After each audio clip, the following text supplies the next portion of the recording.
Que devient les médicaments dans votre organisme après l'avoir bu ou pris? Veuillez rester avec nous dans cette vidéo pour les savoir. Je vous salue, je suis le docteur Mozingo Bonga Stanislas Junior. Bienvenue à notre nouveau numéro. Nous tenons toujours à rappeler que si c'est pour vous la première fois de nous suivre, sachez que nous partageons ici des informations et conseils en rapport avec la santé de votre bouche et de vos dents en particulier et celle de votre organisme en général. Comme d'habitude, aujourd'hui nous vous apportons de nouvelles informations et nouveaux conseils, mais bien avant de vous les exhiber, si vous ne vous êtes pas encore abonné à notre chaîne, veuillez vous abonner pour désormais ne manquer aucune de nos vidéos. Merci de le faire et sans plus tarder, let's go! Au travers de cette vidéo, nous venons vous faire voir ce qui devient le médicament dans votre corps ou votre organisme après que vous l'ayez bu ou pris. Mais avant d'y arriver, premièrement, sachez qu'un médicament est une substance ou une composition contenant des propriétés curatives ou préventives avec pour utilité d'agir dans le corps humain ou animal pour soigner ou prévenir les maladies. Le médicament est constitué du principe actif ou élément actif et des adjuvants ou excipients, aussi appelés éléments inactifs. Les principes actifs et les médicaments proprement dits, ou la molécule contenant ses potentiels d'engendrer l'effet ou la réponse ou encore les résultats souhaités. Tandis que les adjuvants ou additifs ou encore excipients sont des substances ajoutées aux médicaments, soit pour qu'ils deviennent plus faciles à être bu ou pris, soit pour faciliter sa dégradation dans le tube digestif, etc., etc.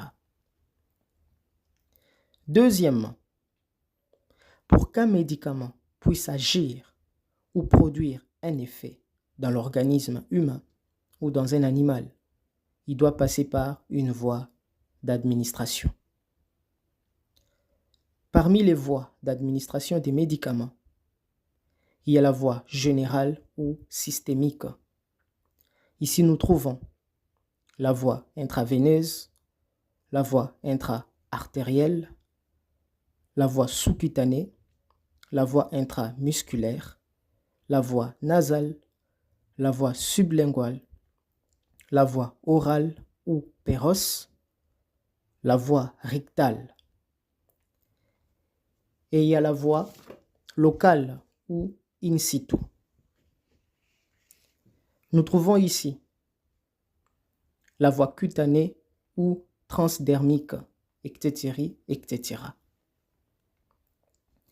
Sachez que le choix de la voie d'administration d'un médicament dépend de l'objectif thérapeutique, notion de rapidité d'effet, etc., etc. Des possibilités d'administration chez le malade, des propriétés physico-chimiques et de la taille des molécules, notion de résistance à l'acidité gastrique et aux enzymes digestives, ainsi que des facilités à traverser les barrières capillaires, digestives, etc., etc. Et enfin, du processus d'élimination du médicament, notion de biotransformation intestinale et hépatique. Maintenant, nous vous montrons ce qui devient le médicament dans le corps après l'avoir bu ou pris.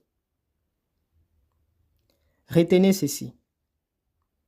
Après avoir bu ou pris les médicaments, dans le corps, les médicaments passent par les étapes suivantes.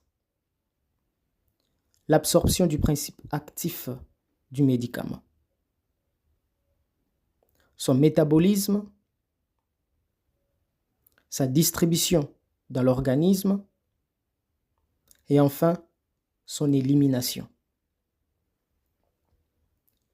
Quand nous fûmes encore étudiants en 3e année de médecine et en 4e année de médecine ou premier doctorat, pendant nos moments de révision des cours de pharmacologie générale et pharmacologie spéciale, nous mémorisâmes aussi ces étapes par l'acronyme AMD, c'est-à-dire absorption, métabolisme, distribution, élimination.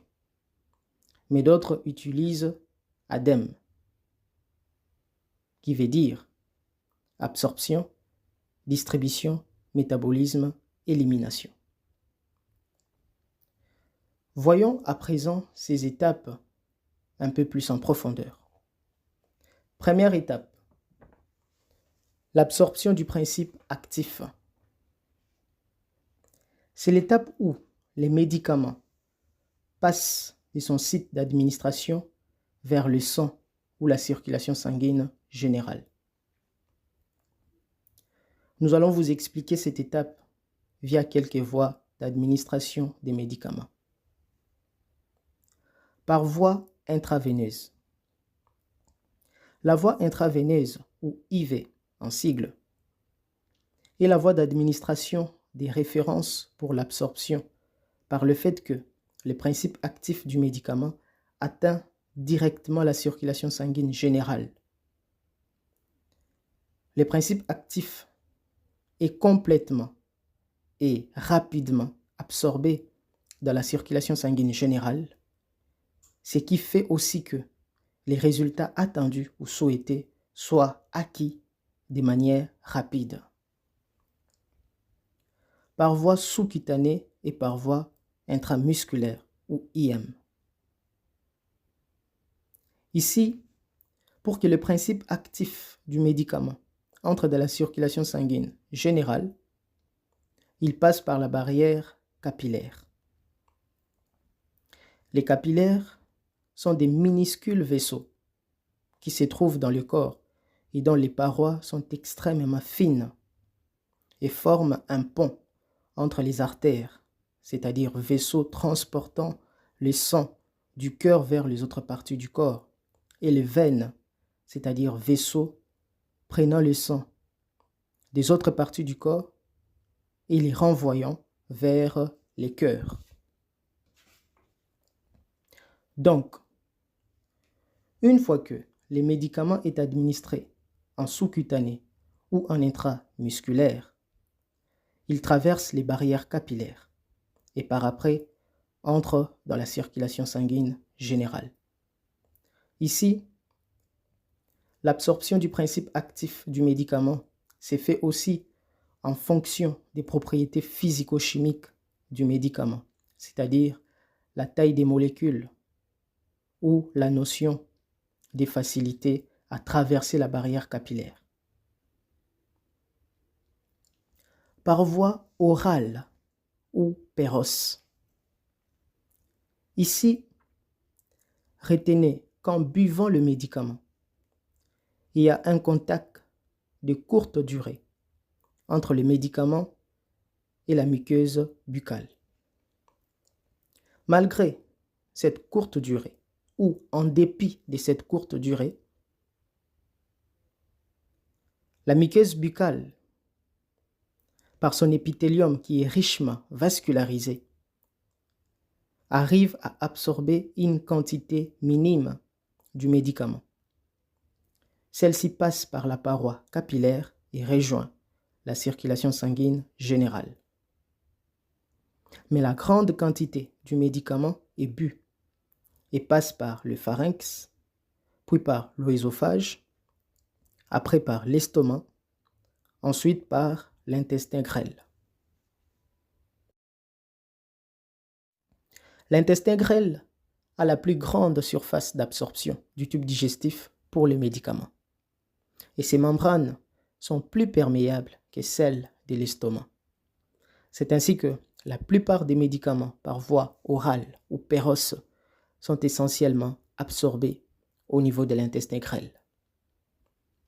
Dans l'intestin grêle, les médicaments sont donc absorbés par les cellules intestinales appelées entérocytes et après envoyés dans la veine porte du foie et est ensuite conduit dans le foie. Au niveau du foie, les principes actifs du médicament entrent dans la circulation sanguine générale ou est distribué au reste du corps via des veines sus-hépatiques. Mais notez que dans le foie, une quantité du médicament peut subir des biotransformations par les enzymes qui s'y trouvent.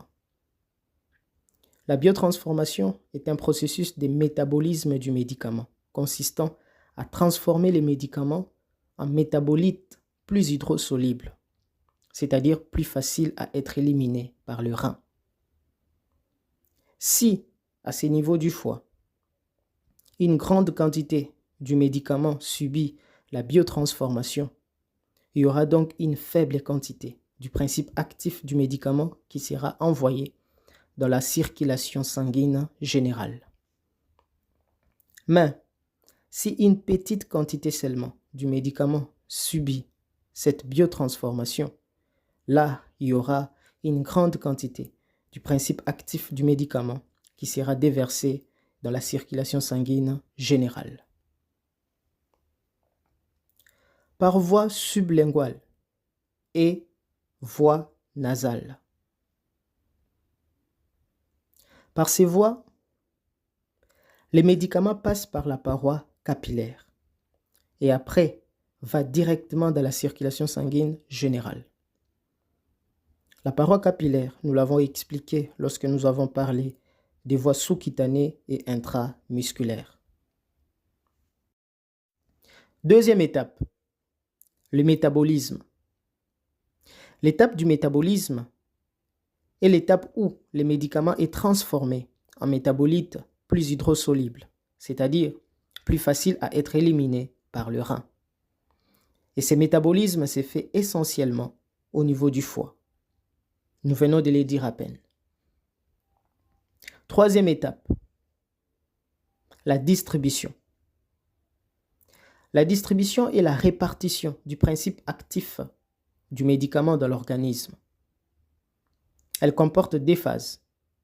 Il y a la phase plasmatique. C'est la phase où les principes actifs du médicament circulent dans le sang, soit liés aux protéines plasmatiques, soit de manière libre. La forme libre est celle qui est active. La forme liée est inactive pharmacologiquement, mais sa liaison avec les protéines plasmatiques est réversible, d'où elle est considérée comme une réserve.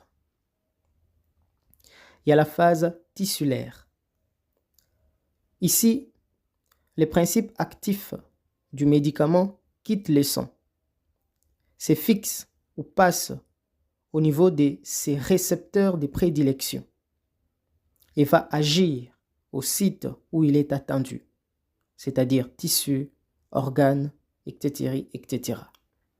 Cette phase dépend des propriétés physico-chimiques des médicaments et de la vascularisation des organes. Voulez-vous que nous puissions continuer? Alors, si jusqu'à présent, vous ne vous êtes pas encore abonné à notre chaîne, veuillez vous abonner pour ne plus rater nos vidéos. Merci de le faire. Quatrième étape, l'élimination. L'élimination est l'excrétion du médicament. En d'autres termes, c'est l'étape pendant laquelle le médicament sort ou est éliminé de l'organisme. Cela s'est fait via plusieurs voies. Il y a la voie rénale ou par le rein. Ici, sachez que la quantité du médicament qui a été métabolisé ou transformé en métabolites hydrosolubles au niveau du foie passe par le rein ou par cette voie rénale et est éliminé de l'organisme au travers des urines. C'est ce qui justifie aussi le changement de couleur des urines et l'odeur des médicaments provenant des urines un temps après que vous ayez bu ou pris les médicaments. Il y a la voie biliaire. Par cette voie, les cellules du foie, appelées hépatocytes, tiennent à éliminer de l'organisme la quantité du médicament non métabolisées et aussi celles métabolisées. Il y a d'autres voies, comme la voie pulmonaire par l'air, la voie sudorale par la suaire, la voie salivaire par la salive, la voie fécale par les excrétas, la voie lacrymale par les larmes, etc., etc.